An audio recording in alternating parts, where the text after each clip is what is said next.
This is an off-the-shelf video. The game is Strategos 2, Rules for Refighting Ancient Battles by Philip Sabin, Society of Ancients. This is essentially a miniatures rule set, but the designer emphasizes that all different kinds of material can be used. So I'll go over what I'm using in just a minute here. Although I am playing Strategos 2 as published here in 2006, I am also using, just to clarify, I'm also using Lost Battles for reference when necessary, and I have consulted this just a few times. Okay, so Strategos 2 is played on a general battlefield made up of 4 by 5 zones. So 5 sideways, 4 depth-wise. So you have the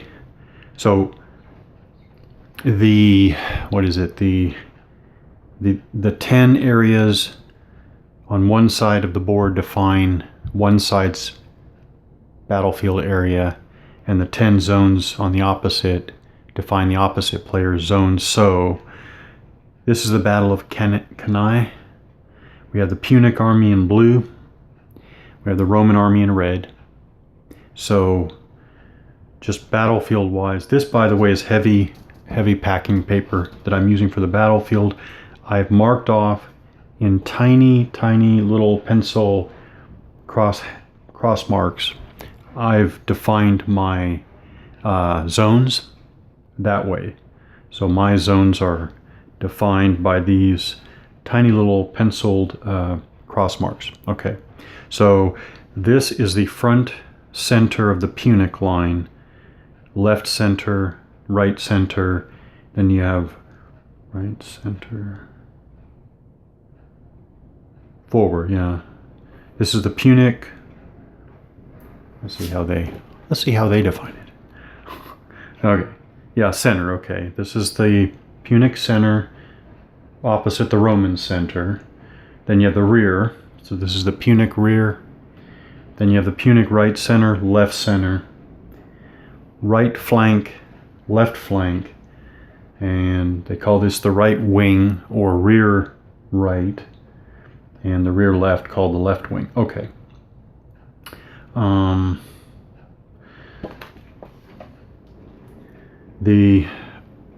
All of the battles use simplified terrain.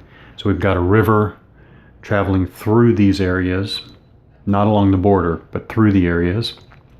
And then the Punic right wing is a hill, is high ground. Okay. What I did is I threw together very quickly, I threw together, I'm using transparencies, which I really like a lot, by the way, but on this transparency I've drawn with permanent marker kind of unit symbols. They are, when they're on the map, they are obviously meant to look like a traditional map you'd find in a traditional military history book. That's exactly what it's supposed to look like. And then with dry erase marker, I have the unit types. So ALC is average light cavalry. We've got ALI is average light infantry. VHI is veteran heavy infantry. AHC is average heavy cavalry. VHC is veteran heavy cavalry. ALE, you got a bunch of ALE over here, that's average legionnaire. Those are the main, and LLI, levy light infantry. So that's what the designation, so the only designations for the units necessary for play is what you see here. I threw this together just to get it on the table and see what I think of the rules. So I was not going to invest in a lot, but on a second time around, I think I will actually take a look at making the formations look different according to whether they're mounted or close order infantry or open order infantry, loose order infantry. I'll take a look at making those just for myself, but what's important is the class and type and quality, which is in the lettering. I do want to say one thing though. If I'm talking about the ratio of units, of course my units take out, mentally wipe away all of the lettering and just have the unit blocks. I want to comment on basically the ratio of unit space to battlefield space or ground space. If I imagine that these units would take up roughly this amount of real space on the ground, although frankly I would like to research that and get an even more exact scaling, but I like this ratio of unit space to ground space. In other words, I'm not going to pull out anything, okay, but I would not want the units on the battlefield to be represented by big markers or whatever, taking up way more than what I believe would be realistic space on the ground. I'm mentioning this because I think for what it's worth, some war games give a false impression of the battlefield spacing, battlefield density, whatever you want to call it. Specifically, some games make, even an ancient battle like this, well, I'm talking about ancient battles here, but I could say this about other eras too, but especially ancient battles, some war games give a false impression that the battlefield was full of masses of men, soldiers. And I think that gives creates some false impressions. Again, for what it's worth. Now, having said that, I did not do any type of this is all by chance. I just threw this together. But with time, I would like to research and have formations on the ground actually approximate more realistically space on the ground. Okay. And again, it has to do, the only issue here is if a game gives a dramatically different impression than what was real. Okay, so basically I've got heavy packing paper. I marked out my 20 zones with inconspicuous pencil markings. I like this a lot. This, if I can just say something about my little transparencies. Again, I didn't give much thought to this. I really threw this together. But there is actually something behind this. And there's one thing behind this, and that is when I think of my ideal war game, it does not have paper chits. It doesn't even have wooden blocks, as nice as wooden blocks are. My ideal war game would actually have transparencies like this. with the unit information printed right on it. Transparencies for me is the way to go in general in war games. Again, you know, thinking about my ideal war game. So the fact that I threw this together is actually, you know, this is how I get to see what I've imagined, and it's like, yeah, I like this a lot. Transparencies is the way to go. Okay, this is most of the battlefield. So now some detail about the actual playthrough here. So it's been a very interesting little journey here with Strategos 2. What I'm doing here for this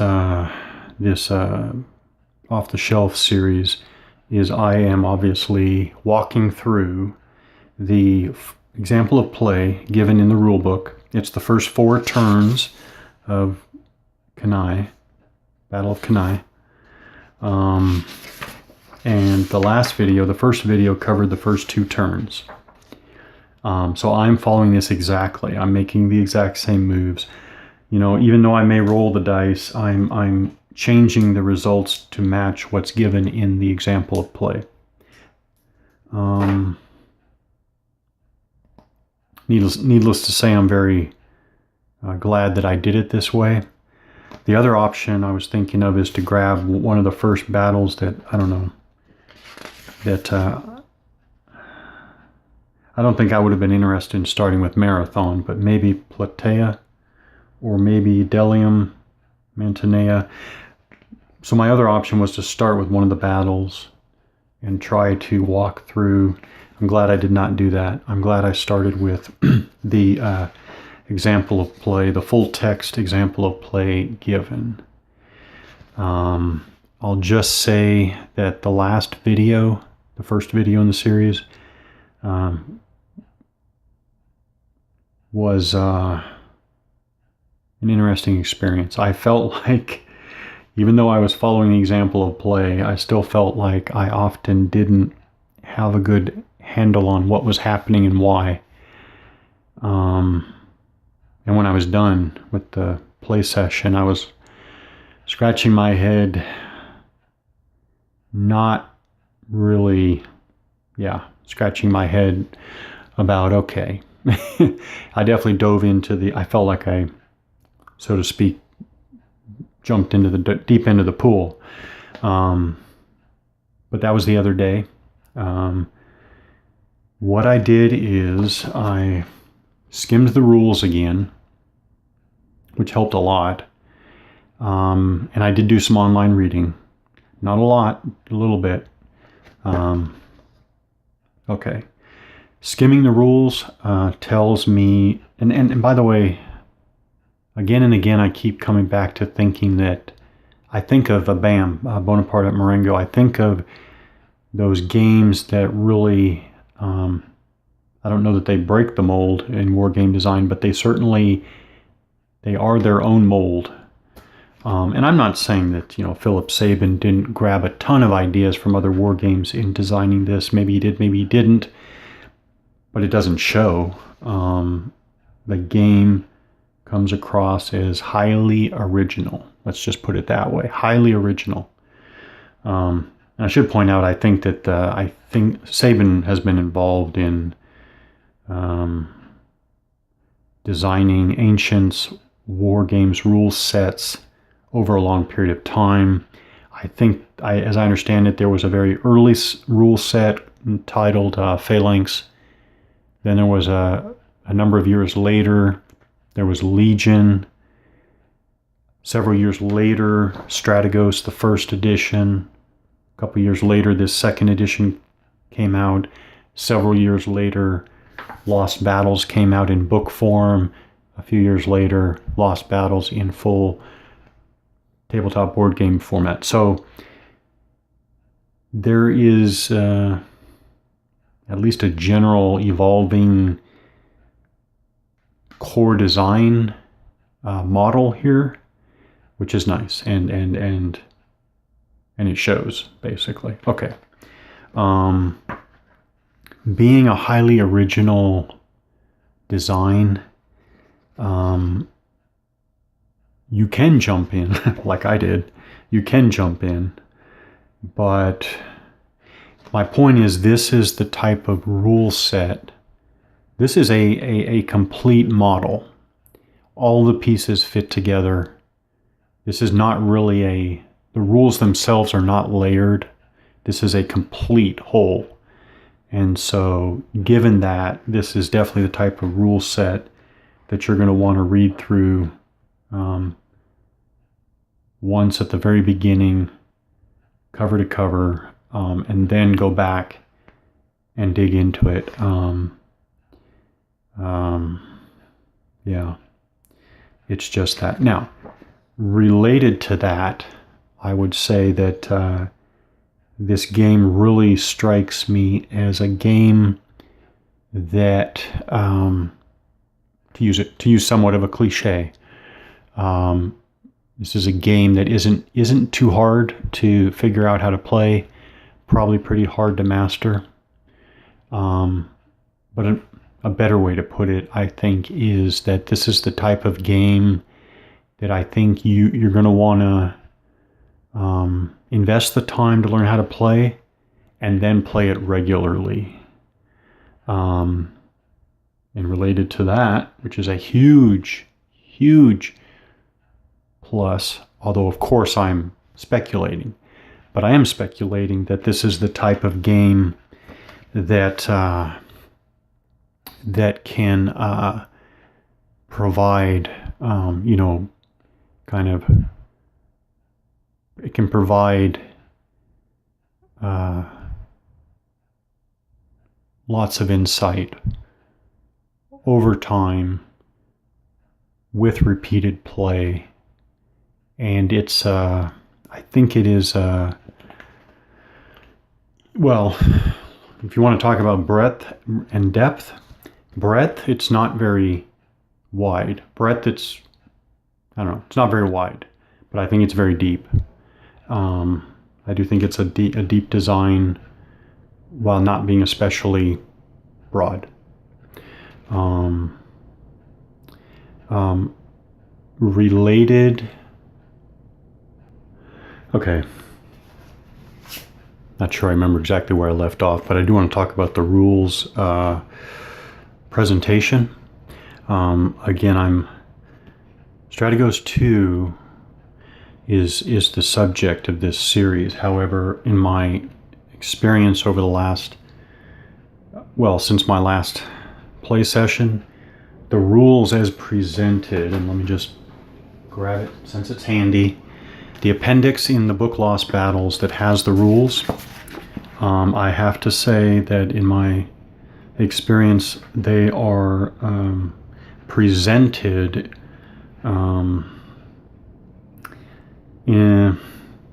they're presented pretty well here in the book. And that, what I mean by that is, I found it easier to pull the rules out of this presentation as compared to in Strategos 2 presentation. Now let me give an example of what we're dealing with here. Let's take this one section here. So at the bottom of page 5, it's section 4.4. It says movement and combat bonuses.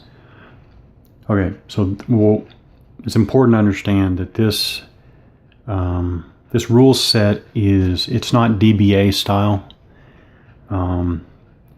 but it's still fairly concise, and there are important rules elements packed into the text. So let's take this. This is just one long-ish paragraph, right? At any point or points in your player turn, you may activate a single unit for double movement instead of regular movement or attacks at a cost of 1 command for a veteran unit or 2 commands for any other unit. So first of all, you have a rule there. And second, this is almost the start of a table. Okay, so we have different command costs. Okay, then we go on. Same paragraph. The unit then has 2 moves if infantry or elephants, or 4 moves if cavalry or chariots. Okay, so again, this would almost be like another column of the same table we just started. Well, in my mind, I'm starting a mental table. All right, maybe it's another column. Then to go on, it otherwise follows all normal movement rules. Okay, but very importantly, it may not attack that turn. Okay, that's important. It's a rule. It's okay. It builds off of the first rule. Units using double movement always move individually, okay? And there is no command discount even if several units make exactly the same double moves. So here we have a further rule, move individually, and we have an exception to the use of the command discount, okay? To go on turn 1 only, any or all elephant or non-veteran light infantry units may make double moves for 1 command rather than 2. So this is a detailed exception, is what it appears to be.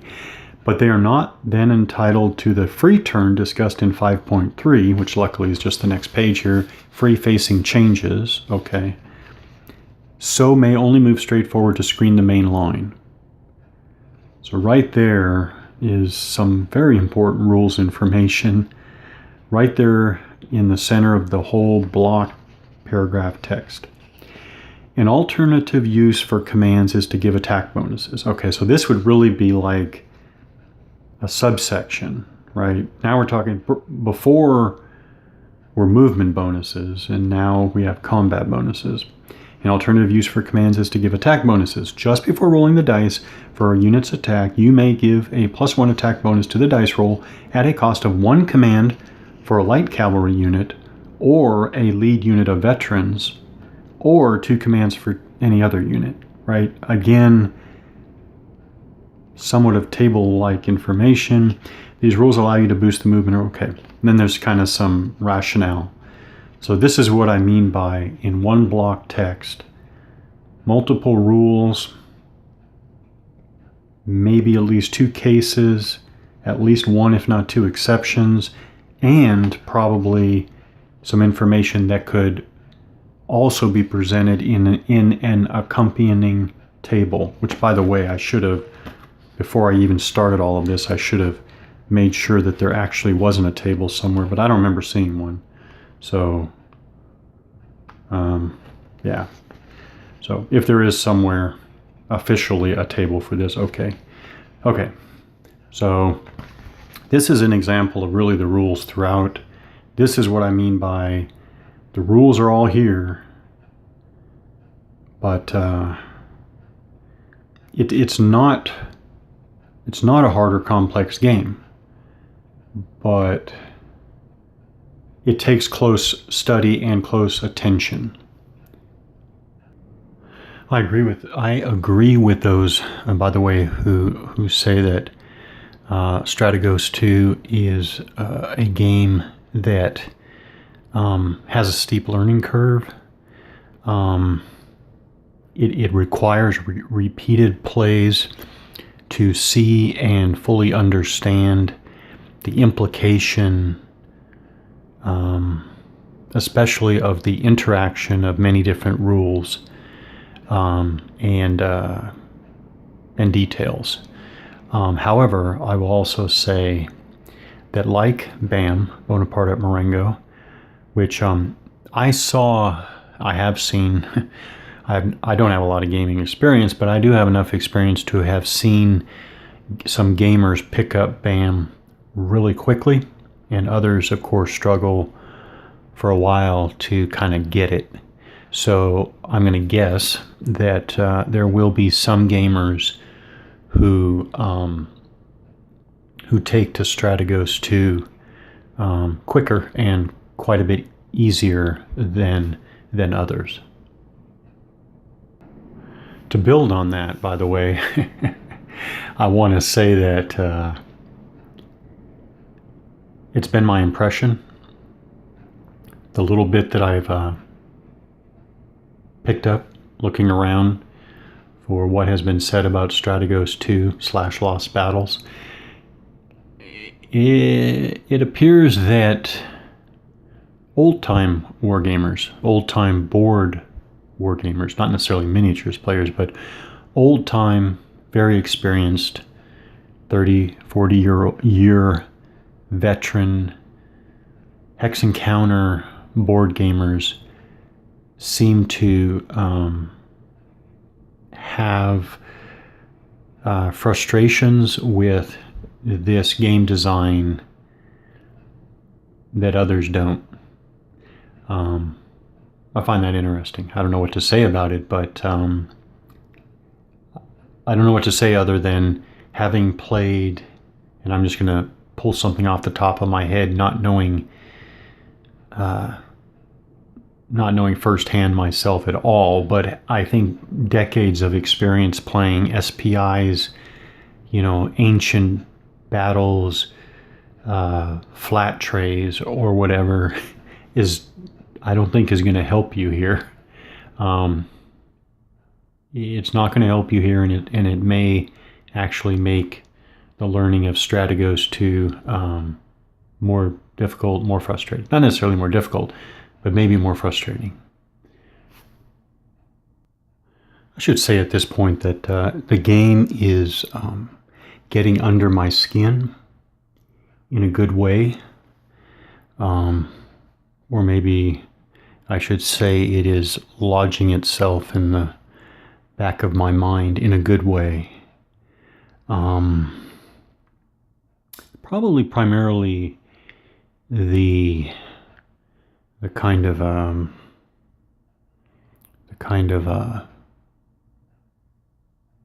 addictive response as I consider how to actually play this game well.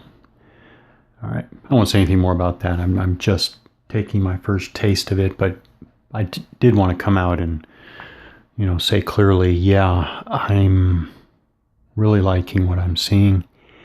By the way, I agree with those who say that as a game, it really excels as a kind of study of ancient battles. And I think that, okay, so I was thinking that I'm not sure I will play this game solitaire in the same way that I won't even think about playing Bonaparte at Marengo solitaire. I will not even try playing a CDG solitaire. Now that I say these things, the moment I say them, I just feel like I want to violate my own rule. So maybe I will be pulling out a CDG to play solitaire. But anyways, I don't normally, I didn't think that I would be playing this game solitaire in the future, but now that I think about it, now that I've had time for it to just, ferment in the back of my mind, now I'm thinking, well, actually, certainly as a study exercise, when I want to take a look at especially a particular ancient battle that's included in this system, I think I will pull out and play this solitaire for that reason. By the way, for those, I don't understand those who say, well, this is only a good game for study, and they basically dismiss it for that reason. Because while I thoroughly agree that it is a good study of ancient battles, I would think that from what I've seen so far, I would think that this would be an outstanding competitive / convention game. Not that much unlike DBM. Yeah, I'll say that in passing. So it's again, it's been my impression that this game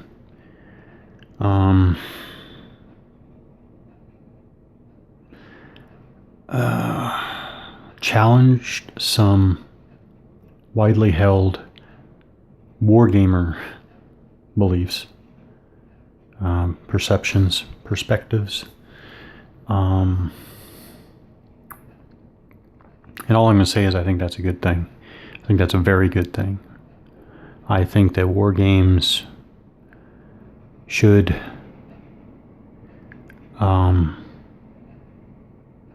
challenge popular notions,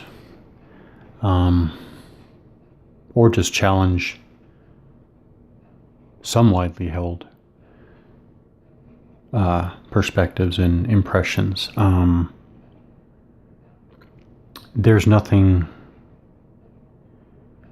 Well, I won't talk about other games, but I'll just say there needs to be space. We need to keep space for games like Bonaparte at Marengo, West War series, Strategos 2.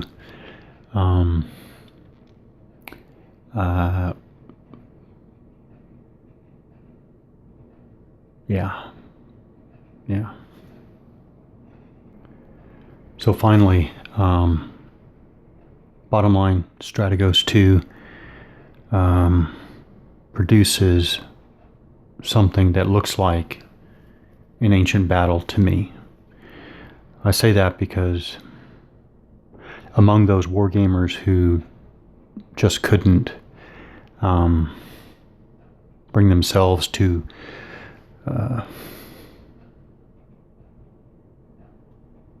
enjoy playing Strategos 2/Lost Battles, included in that group was a segment that protested that the battles from Strategos 2 just don't look like ancient battles. So I'll just leave it at that. Looks like ancient battle to me. Looks like ancient battles. And there's also the issue of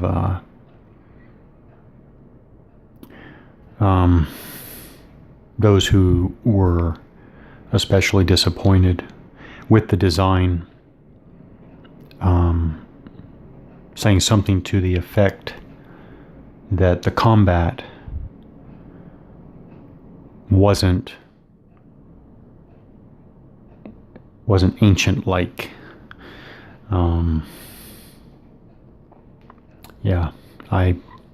Okay.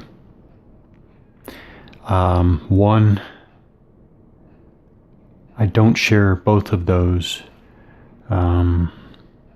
opinions, and I wonder if the fact that I have no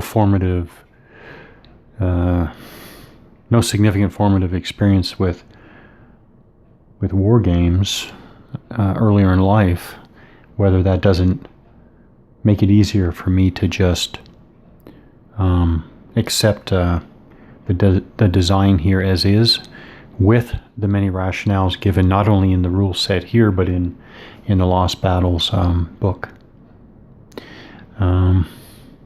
So that's enough in stride commentary. I will be finishing the example of play, the Battle of Cannae.